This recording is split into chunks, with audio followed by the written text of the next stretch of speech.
எல்சியூல அவர் இல்லாம எல்சியூ இல்ல. பட் ஆனா அவர் உள்ள வரப்போறாரு, நீங்க அவர்கிட்ட தான் கேட்கணும். அவர் அவரோட இன்னைக்கு அவரோட எண்ணம் என்னங்கிறது உங்களுக்கு தெரியும், அவரோட முயற்சி எங்க இருக்குங்கிறது உங்களுக்கு தெரியும். சோ அதை நான் என் சினிமாக்காக நான் அதுல சொல்றதுக்கோ பதில் சொல்றதுக்கோ சரியான தருணமா இருக்காதுன்னு நினைக்கிறேன். பட் எனிடே எல்சியூ விஜயனா இல்லாம ஃபுல்ஃபில் ஆகாது.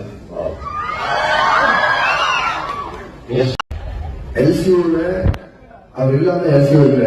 பட் ஆனா அவர் உள்ள வரப்போறாரு, நீங்க அவர்கிட்ட தான் கேட்கணும். அவர் அவரோட இன்னைக்கு அவரோட எண்ணம் என்னங்கிறது உங்களுக்கு தெரியும், அவரோட முயற்சி எங்க இருக்குங்கிறது உங்களுக்கு தெரியும். சோ அதை நான் என் சினிமாக்காக நான் அதுல சொல்றதுக்கோ பதில் சொல்றதுக்கோ சரியான தருணமா இருக்காதுன்னு நினைக்கிறேன். பட் எனிடே எல்சியூ விஜயனா இல்லாம ஃபுல்ஃபில் ஆகாது.